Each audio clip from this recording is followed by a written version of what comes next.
when websites are the topic, then a question like, how like what's a big missed opportunity on most people's websites?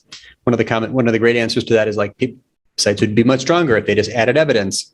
And on this article, I've got two side-by-side kind of mock-ups and one of them just shows the little ways: logos, awards, partners, testimonials, video, testimonials, data, statistics, charts, trust, seals, certifications, memberships, awards. It's not expensive. It's not time consuming. And every B2B service page on the internet would be stronger with a few more of these elements. Mm-hmm. Most web pages are just piles of unsupported marketing claims. So that comes up sometimes, but it's kind of adjacent to content and SEO. Do you want to start there? Actually, I'm pretty intrigued by that, because I think we had talked about on a past podcast about case studies. Sure. One thing that has been in my general attention sphere has been in the content marketing agency space. Nobody's publishing case studies. I think they probably use them in their sales materials, but I look at other websites of competitors that come up on calls and I don't see much. But then I look at Client Boost. You're familiar with Jonathan Dane and his agency.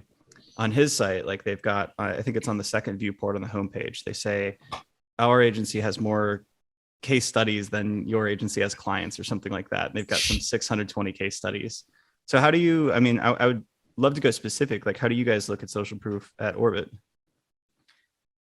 Well, any marketing claim you make that doesn't have some form of evidence is a weak statement. It's not supported. It's like going to court with no evidence. So you end up with a page that just is it's undifferentiated. Pages without evidence are largely just undifferentiated marketing content. They're just a bunch of unsupported claims. So social proof is a way to build trust, to give the person's reasons to believe, to trigger cognitive bias. The point being, you will have a higher conversion rate if your pages support your marketing claims with evidence. Now, there's one format for content that is evidence, and that is the case study. Is it a story? Does it check a lot of boxes of content marketing? Absolutely. Is it a traditional blog post article, helpful, informative thing? No, it's not. It's on the overlap in the Venn diagram between copy and content.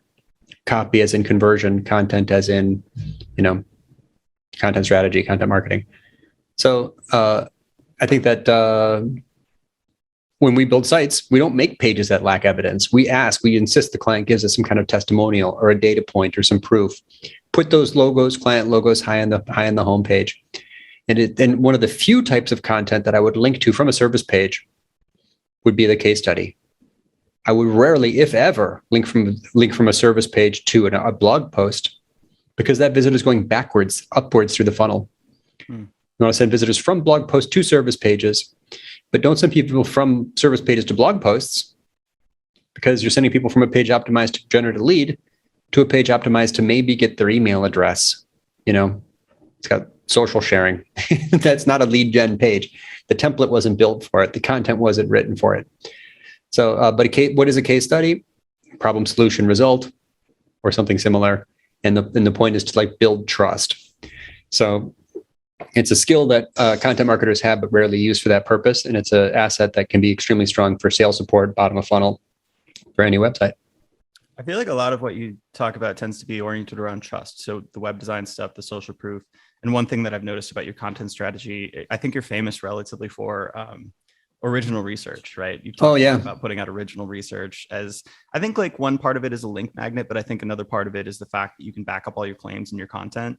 Do you look at this in the same general sphere of basically bolstering your claims with trust? Or I guess, how do you look at original research and the work you're doing there? It depends on the research itself. So research creates data points. Data points are credible. They're visually prominent because they're numbers, and they're credible because they're data. There's presumably some rigor behind the methodology. So a piece of research that produces a data point that's interesting and makes news, that can create a link benefit, that can be content marketing, that's gets shared and whatever. But if the data point that you create actually supports a sales message, you can use original research that's strictly for conversion, right? It's like, here's an example. Something like 75% of the analytics accounts that I view are not completely set up. What is that? That's me putting a data point on a gap, on a problem that's highlighting the size of a problem. My next statement is, and this is something that we fix. It's part of every project. We do it automatically. It's routine for us. Oh, great. So there's an issue and these people solve the issue. But for me to say lots of accounts aren't set up, okay, that's fine. But for me to say 75% of the 500 analytics accounts I've been given access to were not completely set up yet, that's much more compelling. So it makes messages more credible, messages for sales or messages that are just interesting, helpful, useful content marketing pieces. I feel like you could also go in and that could be like a sales enablement message. I've seen other agencies and actually other SaaS companies do this where they almost grade people on like a maturity curve, so to speak.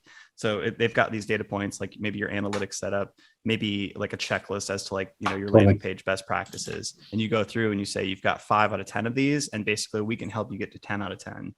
And maybe you could use that as part of the sales appeal as also, like putting it on your website, but also during the sales process. I do exactly that when I do account-based marketing. Mm-hmm. So I have a virtual assistant review 100 websites in a specific industry. And then I go analyze that data and I find like, whoa, here, I'll give you some specific points. We do it for different industries. I did it once for manufacturing. Mm-hmm. But I discovered that in the manufacturing industry, 51% of manufacturing companies have homepage headlines that don't even say what they do.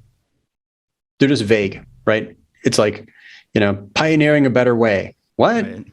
So why don't companies? So I'm highlighting I'm demonstrating expertise. I'm sharing an insight. I'm starting with a data point. But I'm going to have just a better webinar and a more interested audience if I don't just say, yeah, make sure your homepage headline's descriptive. Instead, I say 51%, more than half of you guys out there aren't even saying what you do at the top of your homepage. What the heck, man? What? This is a problem. We got to fix this. This is a better way. So it just strengthens the message by making it more credible, more believable. Why would you listen to me? Why would you listen to anybody? Well, you listen to data, and anyone can use it. You don't have to be a famous person or a well-known name or a thought leader to do a study and come up with an insight and share it with others.